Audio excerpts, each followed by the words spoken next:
Начинай вступление.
Сейчас нет времени разбираться.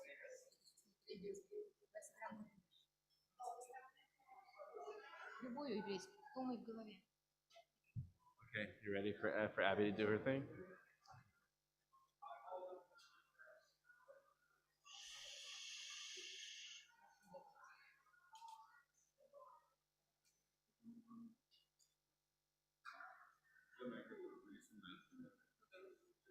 Some loud into the microphone.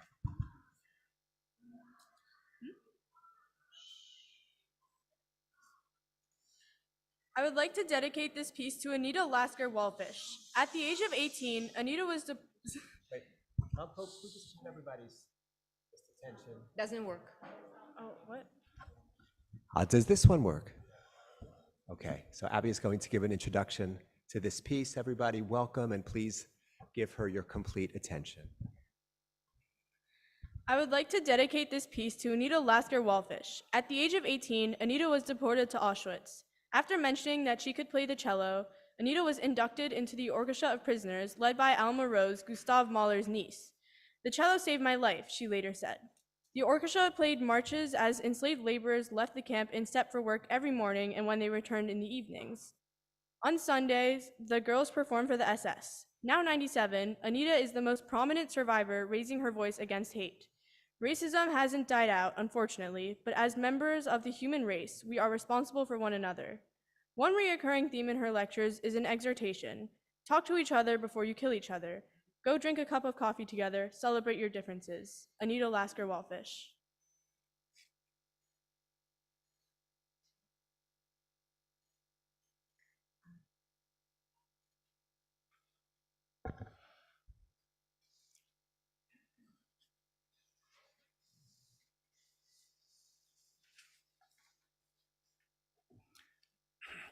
Friends,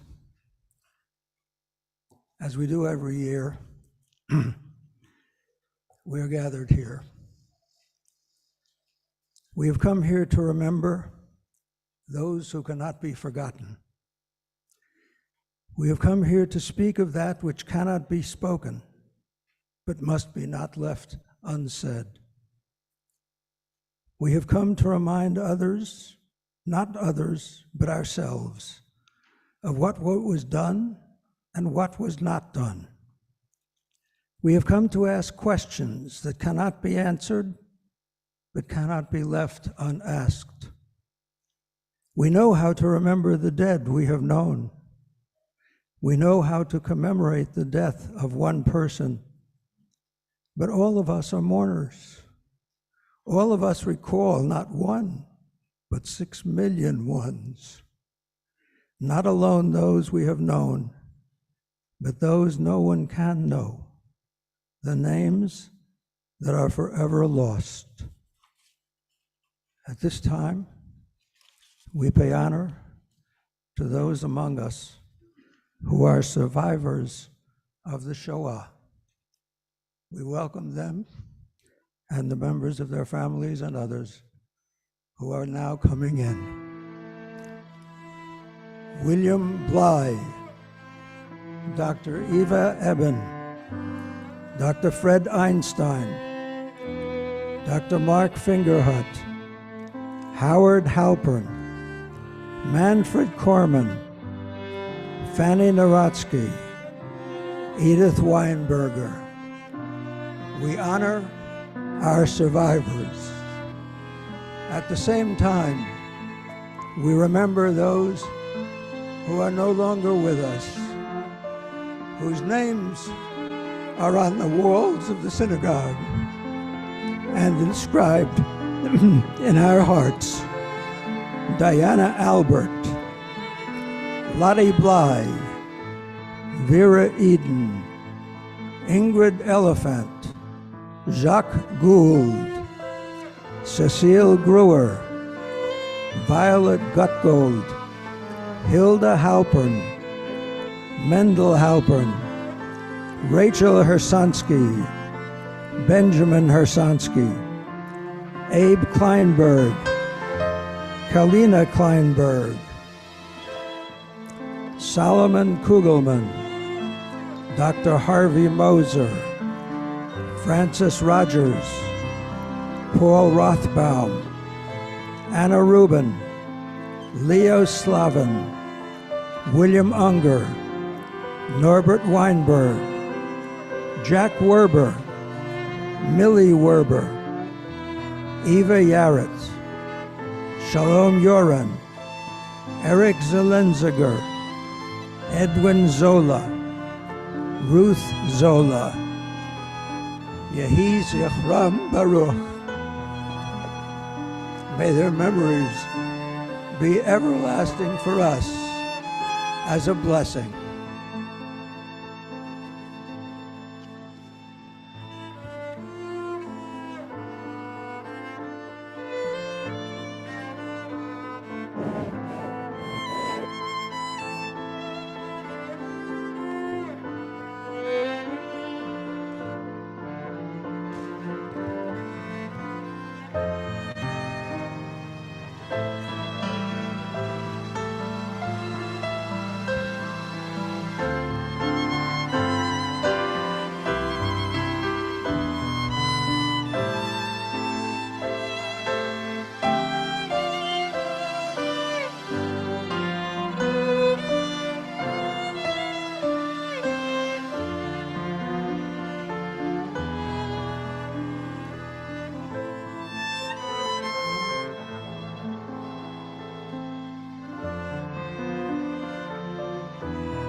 Please be seated.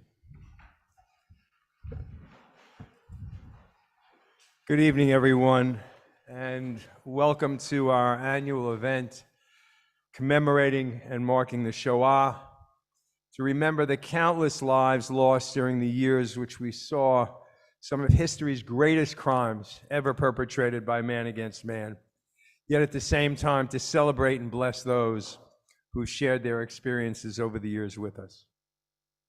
Over time, we've heard some painful, but always thoughtful and engaging stories from our survivors. Their intimate experiences so important for us to hear and to digest. We are now about 80 years removed from this horrific time in our history. And as the years go on, the number of survivors diminish, and the generations become further removed from the timeline since this tragic period extends, it becomes ever more important to mark the event. Share the history, the remembrances, the power of people's instincts to survive, so that we do, in fact, never forget.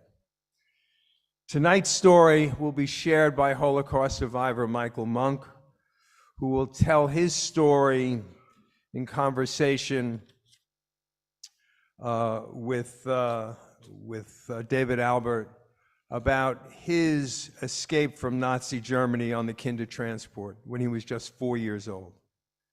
A few thanks to mention. First, to David, Albert, and to Rob Panzer as the co-chairs, to the members of the Shoah Committee for their efforts in putting this together tonight, and to the clergy and all who participate tonight to ensure that the memories continue to be heard and, in fact, are never forgotten.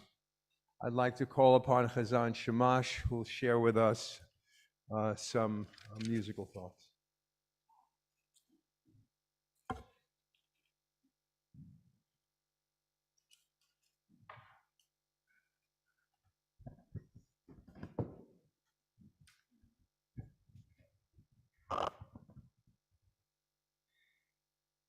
Our town is burning. Es brennt.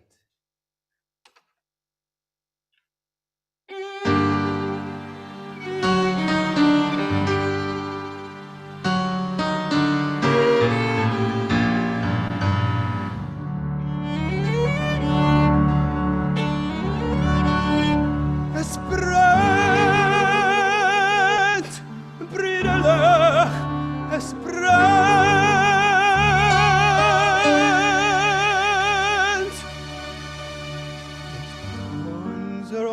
Städte nebig brennt.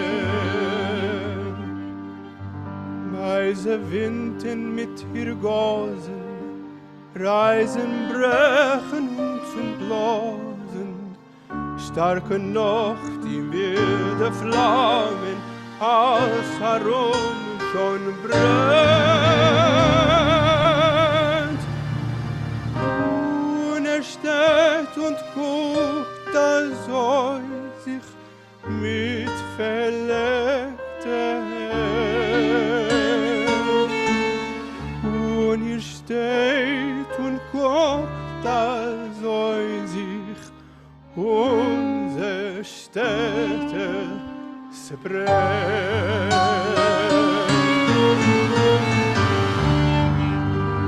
Es brennt, Brüderlach, es brennt.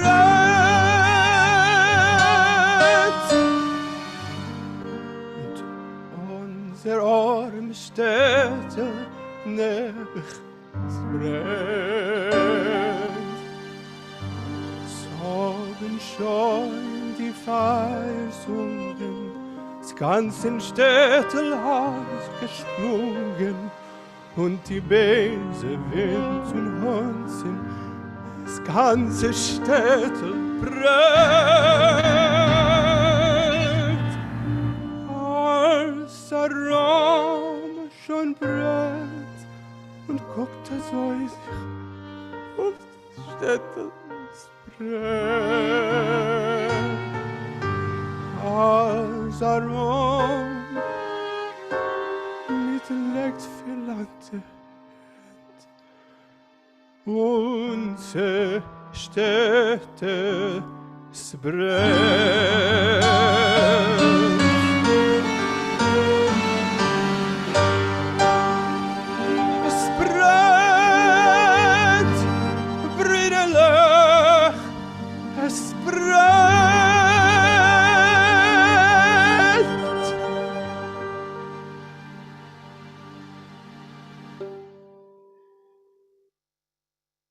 and you stand and look around while our town burns. Everything is surrounded by burning. Our town is burning. Now we continue with Wohin soll ich gehen? Tell me, where can I go?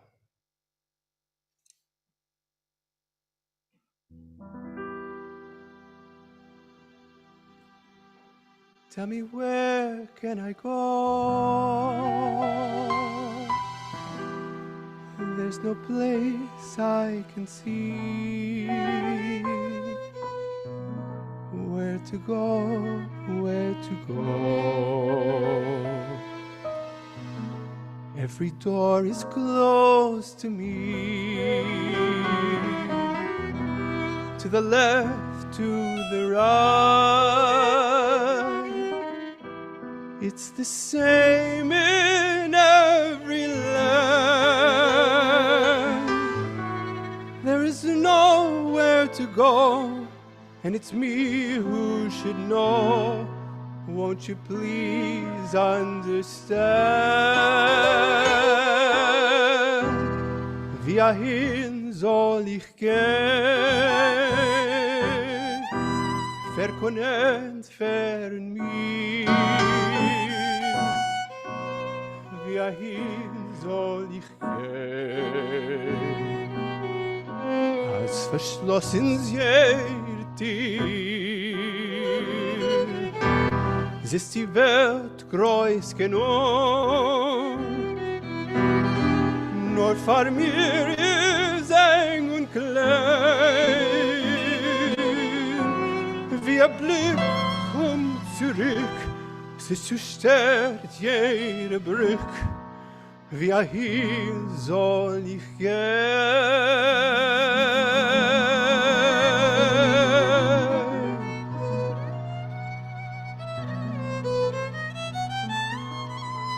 Now I know where to go,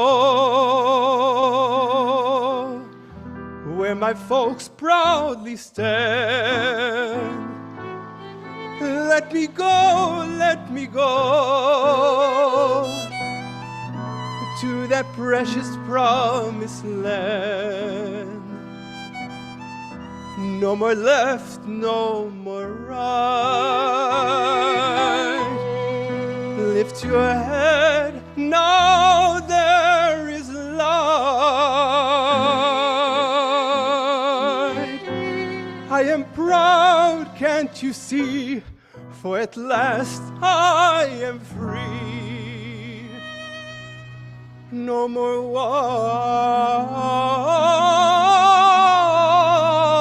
wandering, no more wandering for me.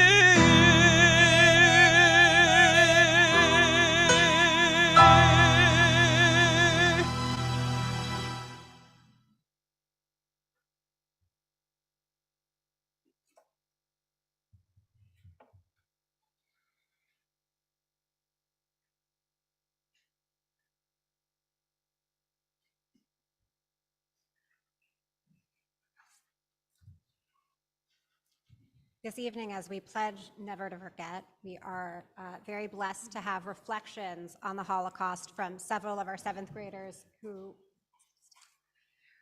have been reflecting on the Holocaust since before Purim, and who have written poems and personal reflection. So we're going to hear from Rogan, and then Maya, and then from Noah. Surviving Death by me. The most important thing is survival. Wow, we have no power against our rivals. But the thing is, we can't forget the fight for freedom we needed to get. But why us? Why the Jews? Can you tell me what we did to you? It was not just 1 million, it was 6. You know that's nothing you could fix. Why? Why now?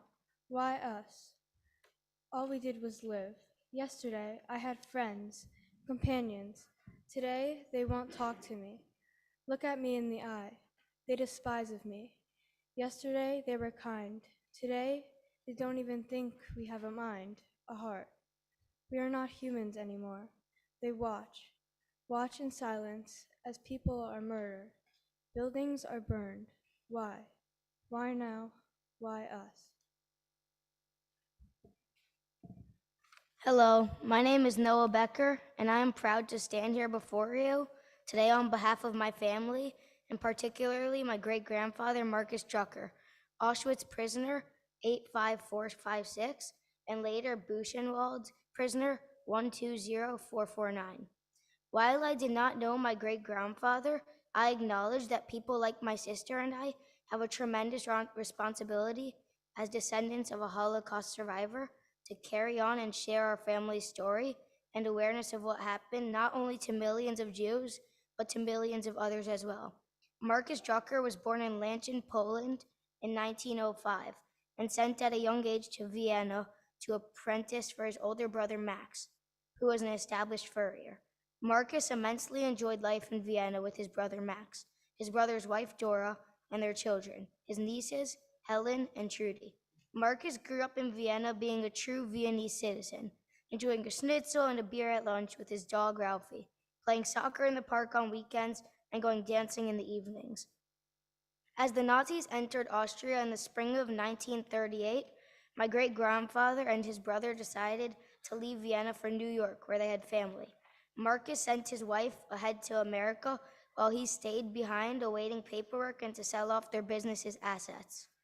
Marcus's brother Max and his family also departed for America during this period. In 1939, while my great-grandfather waited for his travel documents, he was captured and sent to the Auschwitz concentration camp. For the next 5+ years, he was a laborer in the Auschwitz concentration camp and during unimaginable cruelty.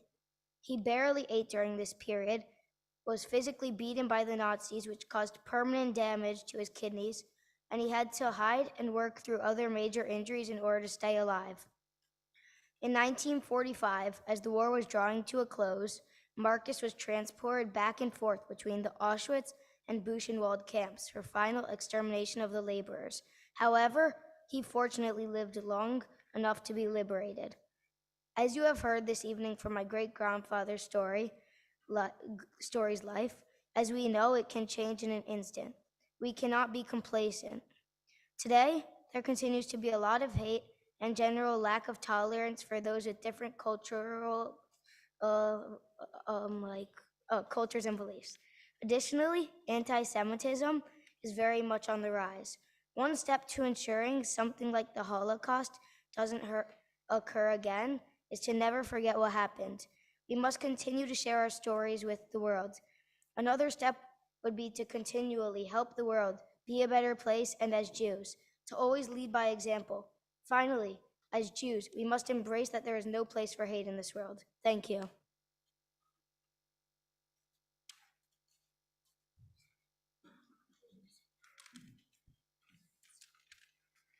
And with all of the challenges we experience, we express our belief and we sing Ani Ma'amin together.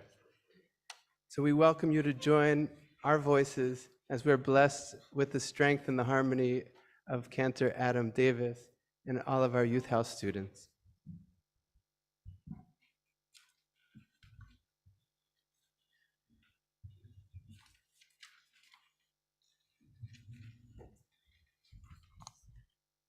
Make sure you have Ani Ma'amin. Make sure you're on the right page.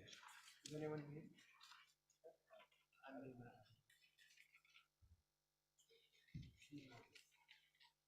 Ready?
Be'emuna shelema.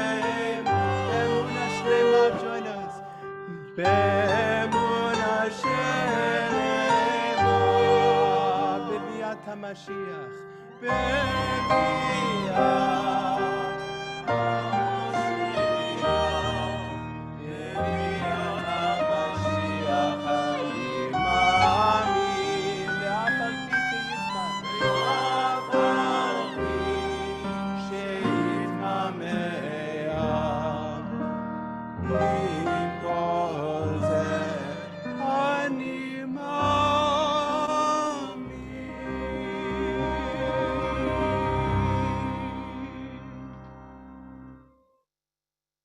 Now we join together in Eli, Eli.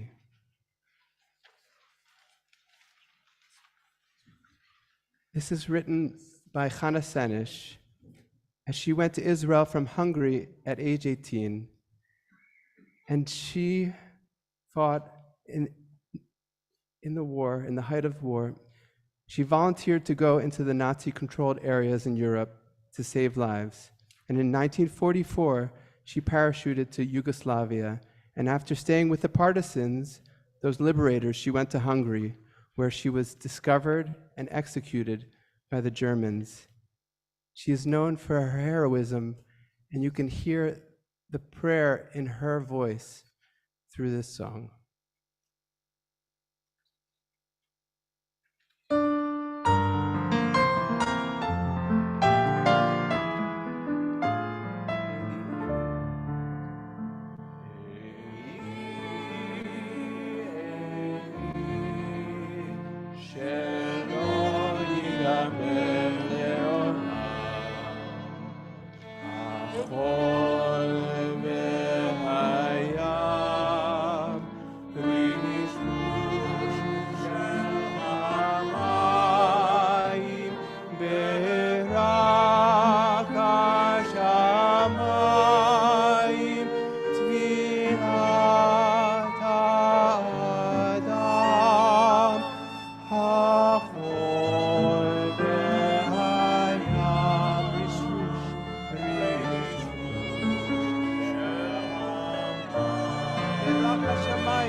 Join us, O God, my God. O God, my God. I pray these things. I pray that these things never end.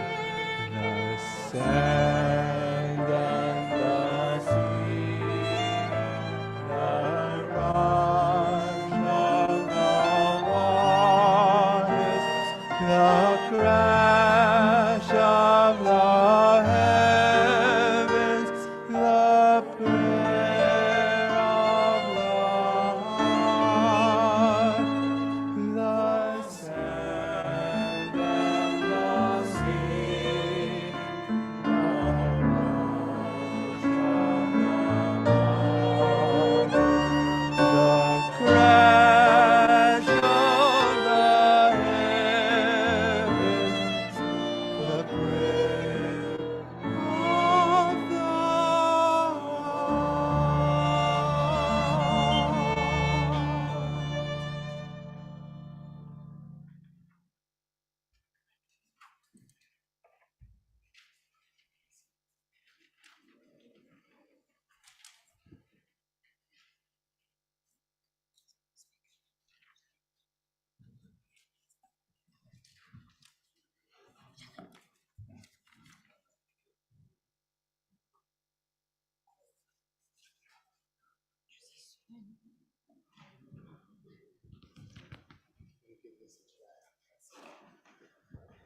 It is my honor this evening to introduce our speaker, Michael Monk.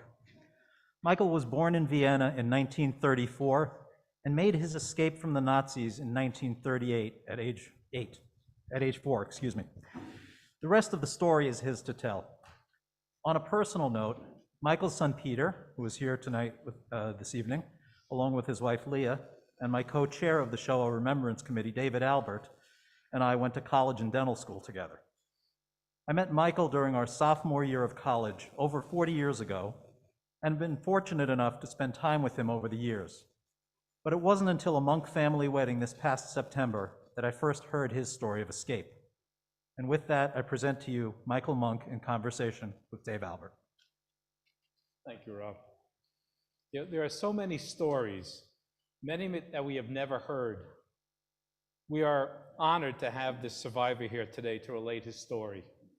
His unique perspective of the Shoah is that of a child. His experiences are important for us to hear. He will relate his experiences and those of his family from Vienna, Austria, via the Kindertransport and the train, to Holland, and then to Great Britain, and then on to the United States to a new life. Thank you, Michael. Michael, why don't you start with the story of your family in Austria, what your life was like in Austria? Well, in Austria, and I can only speak as an uninformed 4-year-old, before the Holocaust, we were very comfortable. My father was a traveling salesman. The Anschluss came while he was on the road, and he went off to Switzerland from Yugoslavia because the borders had been closed, and to challenge the border would have meant sitting in a detention camp till your family, friends, and relatives ransomed you out of the camp. There was only temporary relief. That was to go home.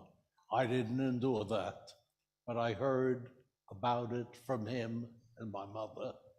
I had no idea what was going on. You don't know much at 4.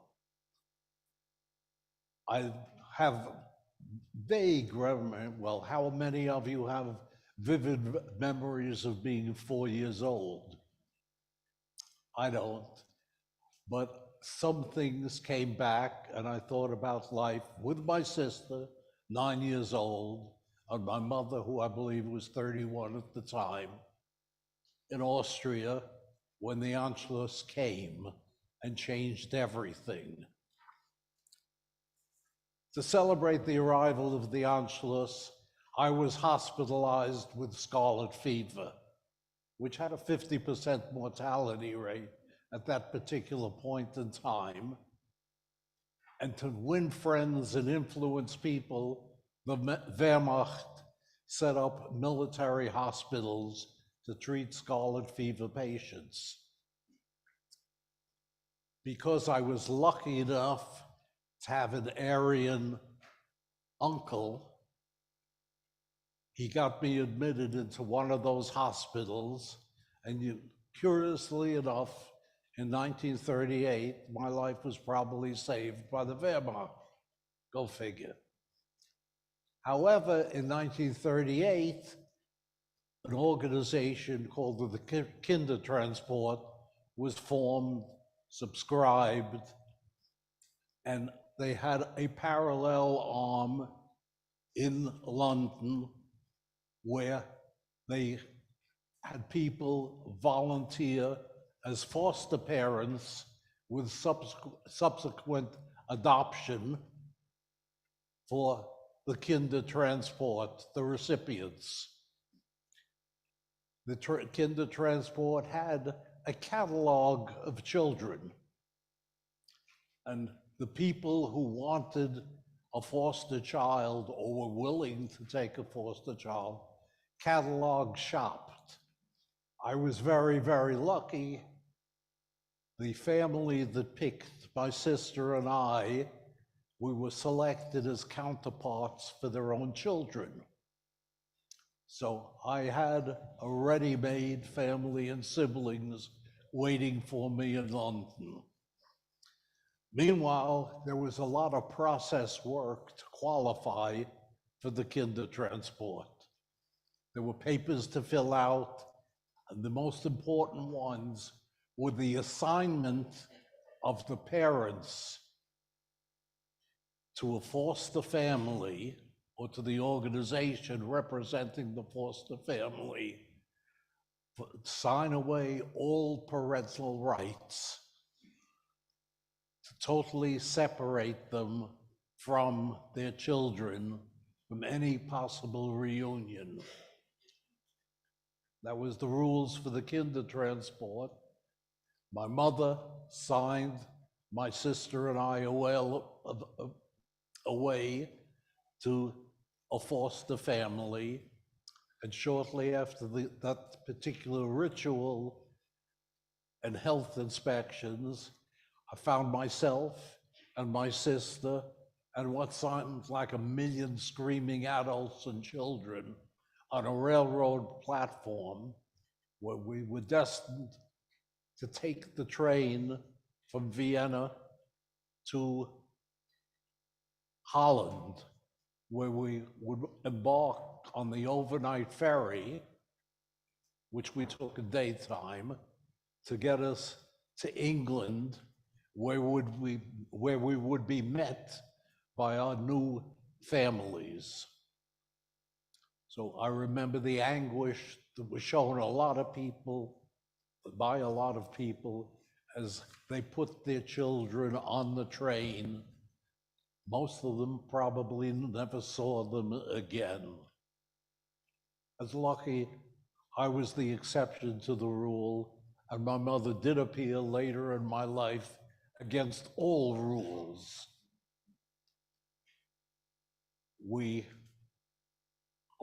My trauma was separating from my 9-year-old sister, who was my rock at that particular point in time. And we were separated according to size, because nobody read our age tags. We were reunited and marched off the train, and I mean marched off. We had minders who herded us and kept giving us instructions, starting with our boarding on the train. We'd get the command, sit, go forward, stop, stand, turn right, turn left.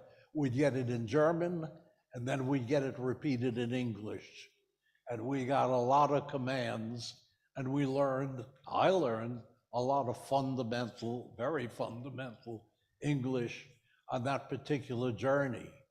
We had a long march from leaving the train to getting to the dock where we got onto the ferry, and we got an awful lot in the way of marching orders, marching instructions, including criticism: too slow, too fast, stay in line, in the 2 languages.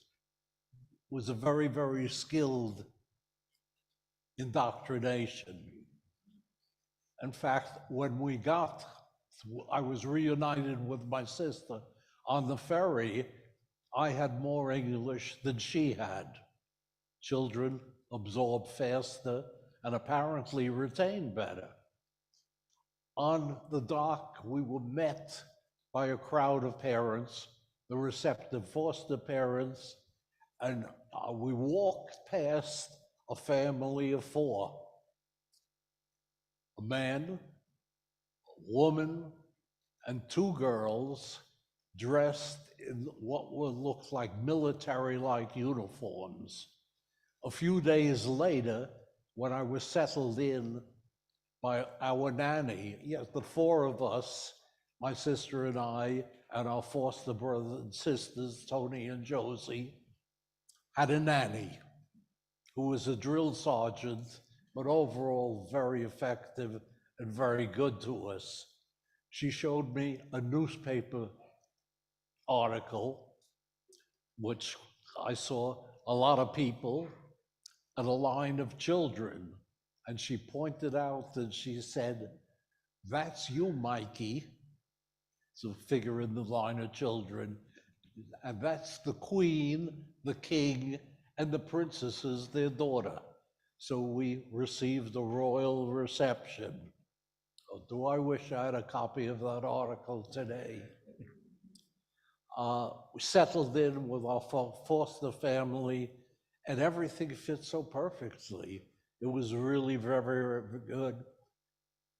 My sister Susie was marched off, and we walked with her to school, which was about 4 blocks away. And then while they were in school, Nanny would educate Tony and myself, and we'd have reading sessions and finger pointing sessions, learning letters, learning numbers, playing games, and Nanny made everything fun out of everything. She was a lovely, lovely person. We all got very attached, and it was very nice. During that time, the bombing of London began, and meant going to the shelters at night. The shelters were the underground, the subway sections. And people just brought their blankets and bedspreads down and spread out on the platforms. And the children went berserk. We ran back and forth, jumping over the sleeping or trying to sleep people, making a lot of noise, screaming, trying to get upstairs to see what happened. And the stairs were very well defended, and we were shooed away. And the only thing, really lasting thing I remember about air raid shelters in the underground, the smell was awful. It was feet, thousands and thousands of bare feet. Not good. That's my recollection of the Blitz. Shortly after the Blitz started, children were moved out to the suburbs. Our family was very lucky. They had a country home that they went to weekends in Sunderland, about 40 miles outside of London. So as a family, we relocated to the country where life was paradise. I remember loving it. I was probably around 5 years old at the particular time, well matched with my playmate brother, and Nanny taking care of all of us. Frankly, my foster parents never spent any time with the children. It was us and Nanny, and it was paradise, till one day, about 18 months after we'd settled in, a big black car pulled up, and out came my mother, accompanied by 2 lawyers, a woman in a blue uniform, and a lot of papers with court orders reclaiming us on behalf of my mother. Needless to say, it was quite a scene. But you have to realize,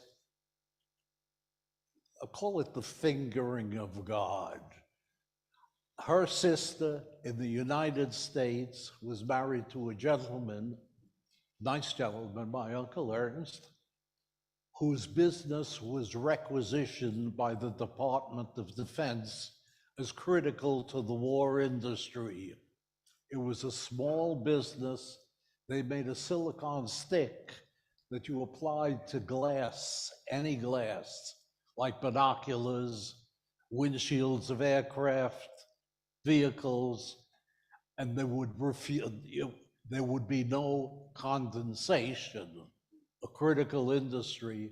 And all of a sudden, within the family in America, and a very caring aunt, there was money, there was lawyers, there were visas and court orders, all the good perks of life money can buy to get you a visa to the United States and a court order nullifying the adoption documents. I remember the scene because neither Susie, I was very unhappy at going and expressed it. Susie was torn between the new family and my mother because she'd been close to my mother for 9 very formative years. And it was a very, very bad scene. But essentially, the lawyers won the war. We got our little suitcases and off we went with my mother to live in a furnished apartment across from Victoria Station, where we waited for the ship that was going to take us to America and our final boarding documents and visas. So there I was back in the Blitz again. And I remember coming up from the underground one day at Victoria Station. If any of you are familiar with the old European railroad stations, with these large hoop structures, steel framework, and glass. And we came out one morning from the underground, and Victoria Station was just broken glass as far as the eye could see. Shortly after that, we boarded our ship and we sailed across the Atlantic to the United States. And it was, for me, it was a perfect voyage because my sister and mother were deathly seasick. So I was a free 5-year-old. And I remember the joys of that particular ocean cruise, my first ocean cruise. Met in New York. Oh, we spent the day at Ellis Island because our ship did not dock at the famous Hudson River docks. We docked at Ellis Island, examined medically, interviewed, given our entry visas, had our passports stamped, and ferried in to a ferry terminal where we were met by my aunt and uncle and taken off to Rego Park, Queens. Any more? I had no religious feeling or training till I wound up at 11 o'clock going to religious school and training for my bar mitzvah. And then I looked back at the Holocaust and I realized why I had no grandparents and missing uncles and aunts.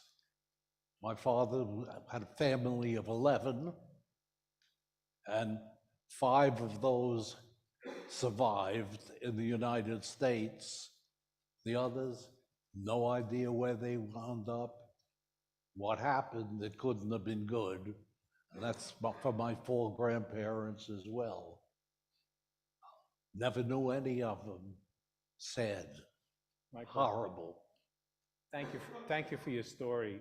And the theme throughout your story for me is that your mom was amazing, and that you and your sister Susie survived because she persevered and fought like no one I can imagine to get you out of Austria, get you into Great Britain, get you out of Great Britain, get you to the United States, where you ended up having a wonderful life here in the United States.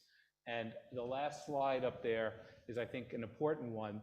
It's a picture of the Monk family, a recent wedding, 4 generations, because your mother was a rock and got you and your sister Susie out and herself out, and now we have 4 generations of monks in the United States. God bless your family.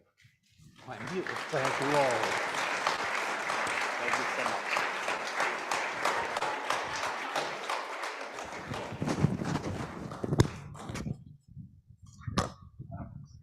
Yeah. Michael, thank you really for that inspiring story.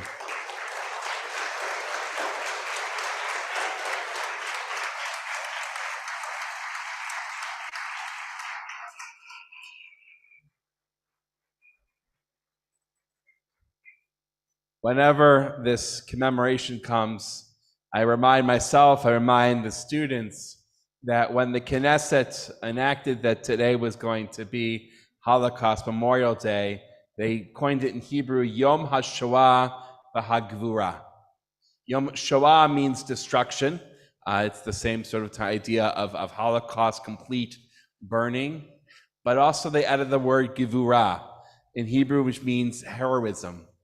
And again, I share with the students that we often teach that to be a hero is to do something extraordinary. Doesn't mean you need to have a cape on your shoulder. And as I teach the students about the Shoah every year, I continue to learn more and more about heroism. Heroism in many different forms, from many different people, from children, from parents, from Jews and non-Jews. And so just to hear about Michael and his mother's courage, and Michael and his sister Susie's courage, and all of the children and all of the parents and the families that accepted them, that was acts of heroism that allowed for lives to be saved and for pictures like the one that we saw to be there. And so really we hold on to all of the stories. Everyone here has heard a witness. You are a witness today, and hold on to that story. With that, we're going to now turn to the evening service. Everyone has hopefully a blue book near them, either under the seat in front of you, or if you're in the front rows and the piles. And I invite Chazan Shamash and Chazan Davis to lead us.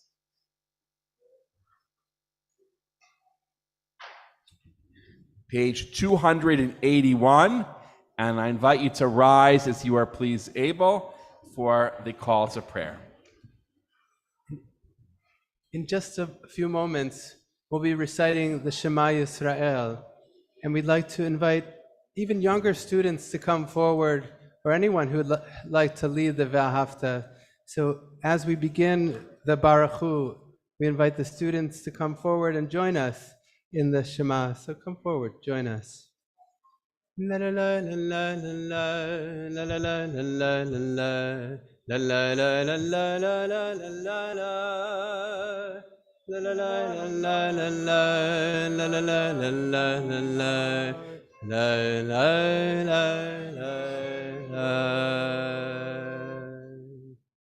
We need a few more students. Some students from out there.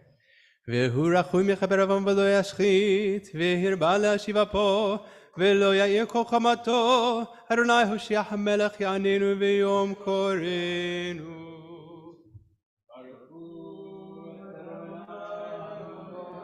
Baruch Adonai Barach Le'olam Ba'ed.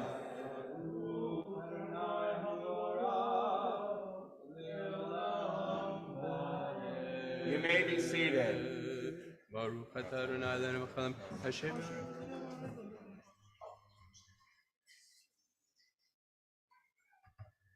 ומבטיח בין יום ובין לילה, אדוני צבאות שמו, חי וקיים, תמיד ימלוך עלינו לעולם ועד. ברוך אתה אדוני, המעריב הרבים, אהבת עולם בית ישראל, עמך אהבת. תורה ומצוות, חוקים ומשפטים, אותנו לימדת. על כן אדוני אלוהינו, בשוכבנו ובקומנו, נשיח בחוקיך, ונשמח בדברי תורתך, ובמצוותיך. לעולם ועד, כי הם חיינו באורך ימינו, ובהם נהגה יומם ולילה. ועבדתך תשים ממנו לעולמים, ברוך אתה אדוני, אוהב עמו ישראל.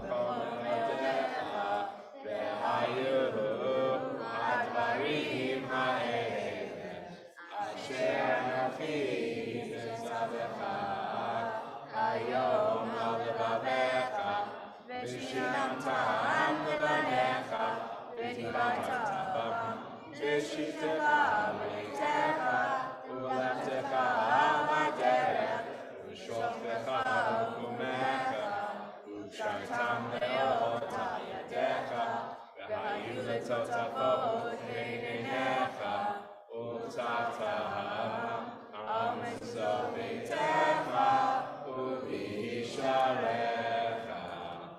Continue privately.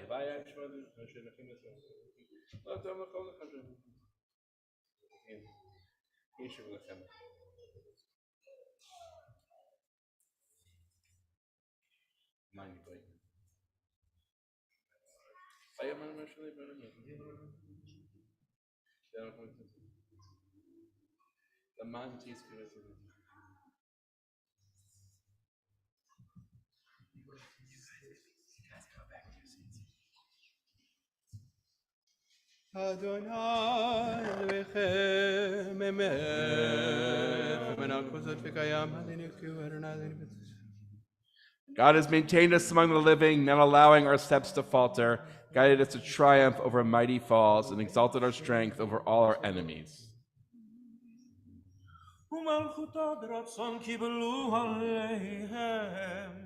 משה ובני ישראל לכענו שירה בשמחה רבה ויאמרו כולם מי כמוך באלים אדוני מי כמוך נדר בקודש נורא תהילות אוסף אליהם. מלכותך ראו בניך, חוק הים לפני משה, זה אלי ענו ויאמרו. אדוני ימלוך לעולם ועד. ונאמר כי פרע אדוני את יעקב, וגואלו מי החזק ממנו, ברוך אתה אדוני, גאל ישראל.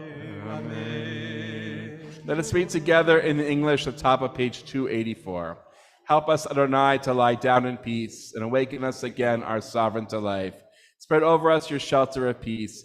Guide us with your good counsel. Save us because of your mercy. Shield us from enemies and pestilence, from starvation, sword, and sorrow. Remove the evil forces that surround us. Shelter us in the shadow of your wings, O God, who watches over us and delivers us, our gracious and merciful ruler. Guard our coming and our going. Grant us life and peace now and always. Praise you, Adonai, eternal guardian of your people, Israel. ושמור צאתנו ובואנו לחיים ושלום מעתה ועד עולם. ברוך אתה אדוני, שומר עמו ישראל לעם. Amen. As you are able, please rise to 85. יתקרא ויתקרא שמי רבה, ירמת יברח רותה וימליך מלכותה, בחייכון ובמכון ובחיי לכל בית ישראל, בגלה ובזמן קריב ואמרו אמן. יהי שמי רבה מברך לעולם ומלך. יתברך וישתבח ויתפאר ויתמוג ויתעשה ויתהדר ויתעלה ויתעלה שמי קודשה בריחו לילה מכל בחטא ושירתה תשפחתה ונחמתה דמירן בעלמה ואמרו We take a few moments for private prayer, the words 286 to 291, as well as the meditations of our hearts.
Shalom Rav al Yisrael Amecha Tasim Leolam. Shalom Rav al Yisrael Amecha Tasim Leolam. Ki ata hu melech adon lechol hashalom. Shalom Ki ata hu melech adon lechol hashalom. Shalom Rav Yisrael Amcha Tasim Leolam. Shalom Rav Yisrael Amcha Tasim Leolam. V'tov b'necha levarech et Amcha Yisrael b'chol עת ובכל שעה ישלומך.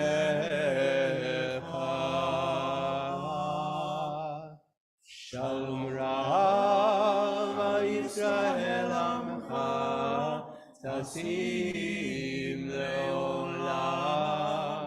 שלום רב ישראל עמך תשים לעולם.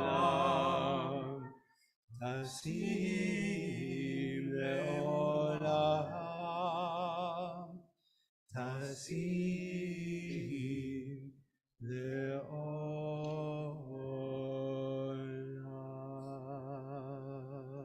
ברוך אתה אדוני המברך את עמו ישראל בשלום. 294. יתגדל ויתקדש שמי רבה, ברמת דברה חירותי ומנפחותי, בחייכון ובמכון נבחריך בית ישראל, בגלה ובזמן קריב, ואמרו אמן. יהי שמי רבה מברך, לעולם ולעולמי עלמיה. יתברך וישתבח ויתבר ויתרב וינשא ויתהדר ויתעלה ויתעלה שמר קדושה בריחו לילה מן כל ברכתה ושירתה תושבחתה ורחמתה דאמירן בעלמא ואמרו אמן. תתקבץ צלותיהון ובאותיהון דכל ישראל קודם אבון וישמעיה ואמרו אמן. יהי של הרבים שמעיה וחיים על רבב כל ישראל ואמרו אמן. עושה שלום במרומיו ויעשה שלום עלינו ועל כל ישראל ואמרו אמן. Page 55, we count the Omer. Last night we counted the 12th night. Baruch atah Adonai Eloheinu melech haolam asher קידשנו במצוותיו וציוונו על ספירת העומר. היום 13 יום שהם שבוע אחד ושישה ימים לעומר. Baruch atah Adonai Eloheinu melech haolam asher קידשנו במצוותיו וציוונו על ספירת העומר. היום 13 יום שהם שבוע אחד ושישה ימים לעומר. 13 days, 1 week, 6 days. Continue with Aleinu on page 51. עלינו לשבח לאדון הכל, לתת גדולה ליוצר בראשית, שלא עשנו כגויי הארצות, ולא שמנו כמשפחות האדמה, שלא שם חלקנו כהם, וגורלנו ככל העולם. אנחנו קוראים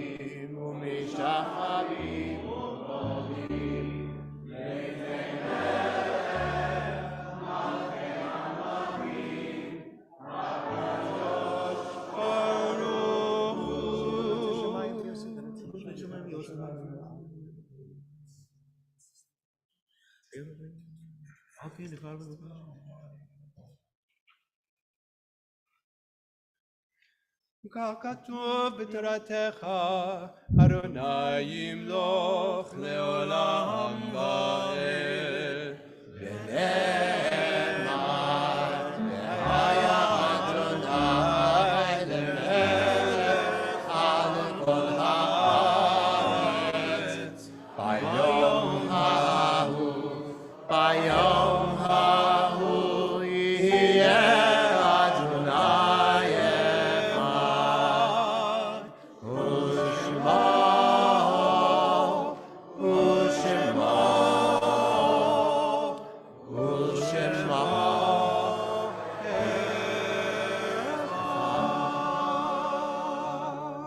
I invite mourners to remain standing to recite the Kaddish. Everyone else may be seated. Page 298. Yitzgadal v'yitgadash shemei rabbah ve'alma divra kirute ve'yamlich machute v'chayechon v'yomechon v'chaye techol beit Yisrael v'agala uvizman kariv imru amen. Yehi shmei rabbah muvarach le'alam olomei omaya Yitbarach v'yishtabach v'yitpa'ar v'yitromam v'yitnaseh v'yitadar v'yitaleh v'yitalal shemei dekucha v'richu la'ela mikol birchata v'shirata tushbechata v'nechamata ta'amiran ba'alma v'imru amen. Yehi shlama rabba min shemaya v'chayim aleinu v'al kol Yisrael v'imru amen. Oseh shalom bimromav, hu ya'aseh shalom, aleinu ve'al kol Yisrael ve'imru. Amen. Everybody please be seated.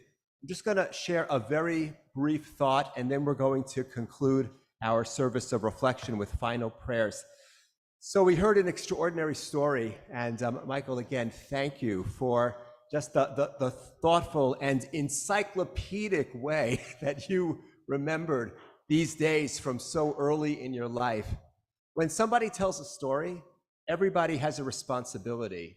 And I am incredibly heartened and I am pleased that our teens are here to hear the story along with younger children, along with adults. So one responsibility we have is to just listen very carefully because somebody is sharing their heart and their soul with us. So what does it mean to invite someone else's story to become part of our lives?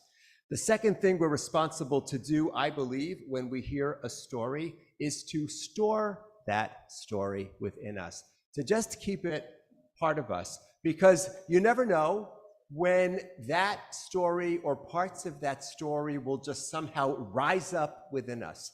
Maybe we will be confronted by a situation of parents and children being separated from each other, which is a Jewish story, but also a human story. Maybe we will be confronted by circumstances that cause us to remember this story and other stories and might actually impose certain obligations from us. So there was, as I've mentioned before, a beautiful short story written by an American author, Delmore Schwartz.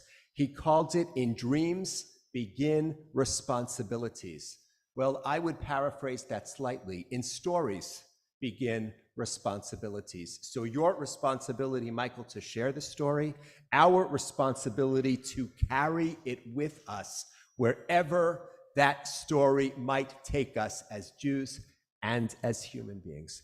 I invite everyone, please, to rise for the memorial prayer. We recite El Malei Rachamim in memory of the 6 million who were murdered during the Shoah.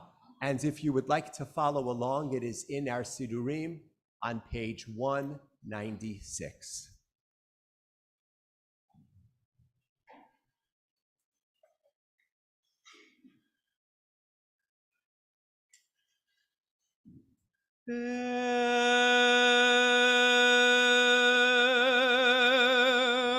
Malei Rachamim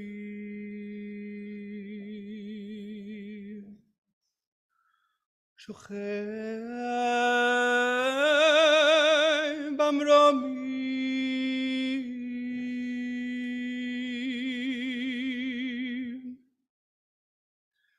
המצא מנוחה נכונה תחת כנפי השכינה למעלות קדושים וטהורים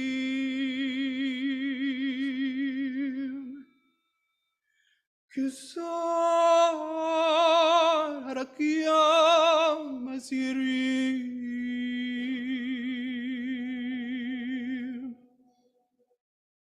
לנשמות כל אחינו בני ישראל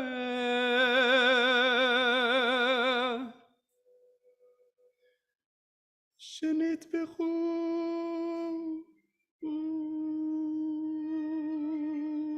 בשואה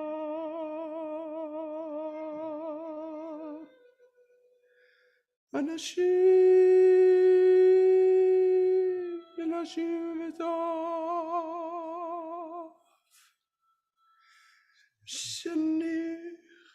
שנחנקו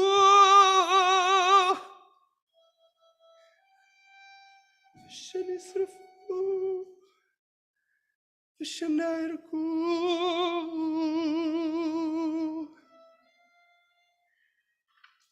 שמסרו על נפשם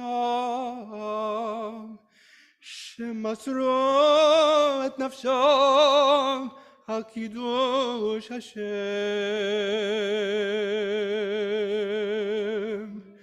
על קידוש השם בגן עדן תהי מנוחתם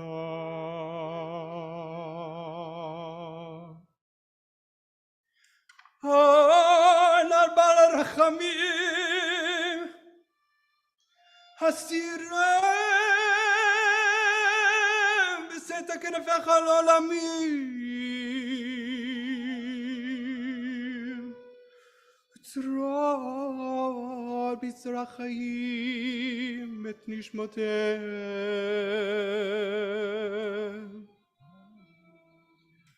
אדוני הוא נחלתם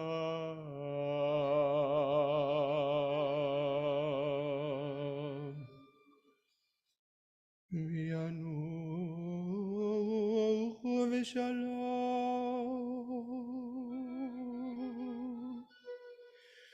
ושלום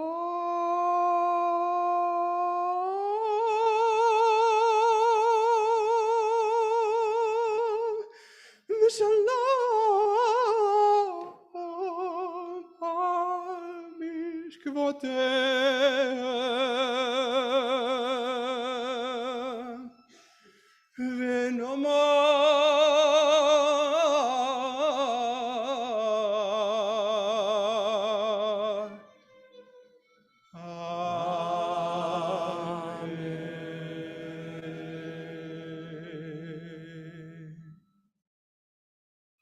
We're going to now join together in singing the hymn of the partisans, the Jewish group that rose up and fought back. Following that, we'll conclude with Hatikva. And then afterward, people are invited to take candles, and then we're going to open the doors and place them on the Shoah, the Holocaust memorial that we have outside of the front doors of our synagogue, starting with the hymn of the Jewish partisans, which is found towards the end of our program booklets.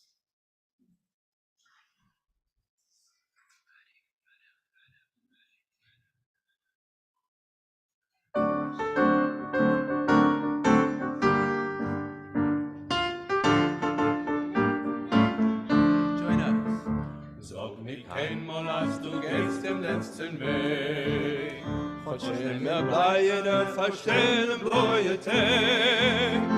Komm, wird noch unser ausgebäckte Schott. Es wird ab heute und unser Trott mir seinen Doch. kommen wird noch unser ausgeweckte Schor.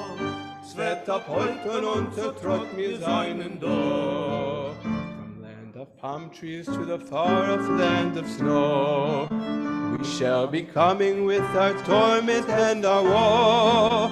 And everywhere our blood is sunk into the earth, shall our bravery, our vigor blossom forth. And everywhere our blood is sunk into the earth, shall our bravery, our vigor blossom forth.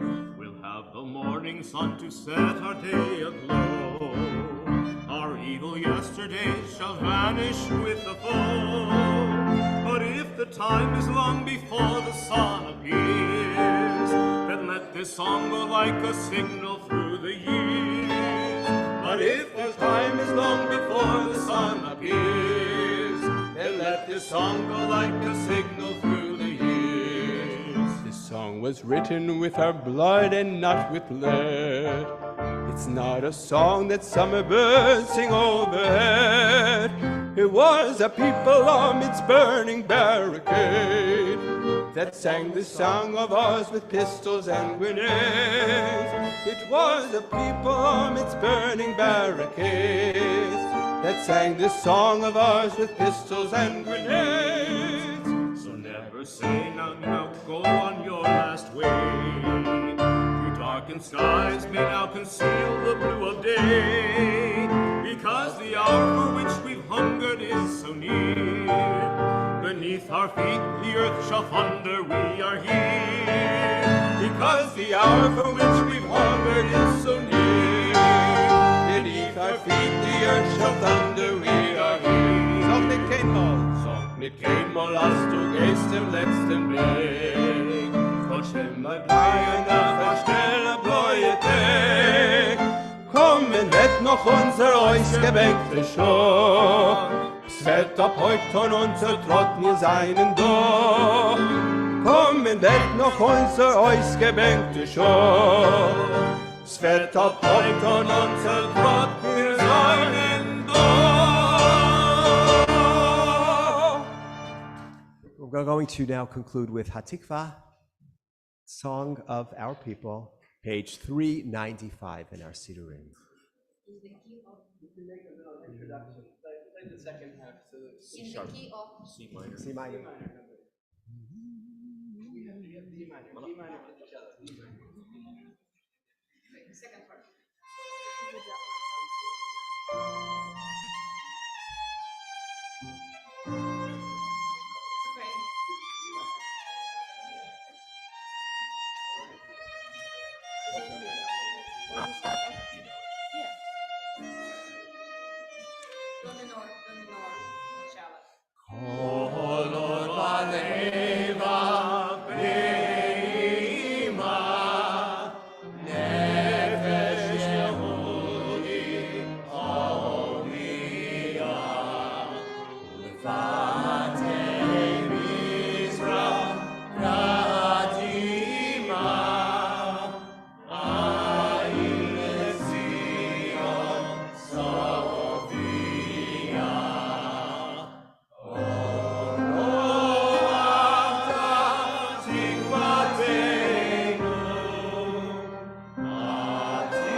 This concludes our ceremony, everybody. Shakoach to everyone.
Американский вариант.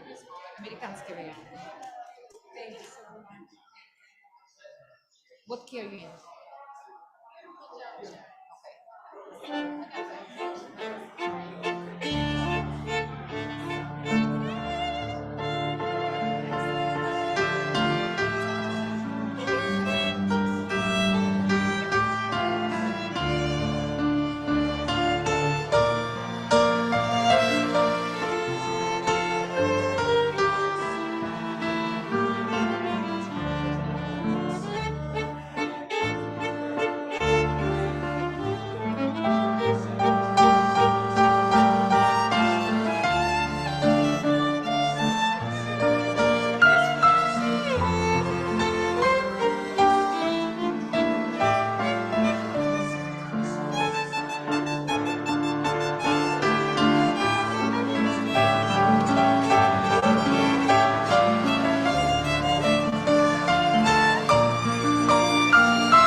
As the rebel. Okay, we'll start slow.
Thank you so much.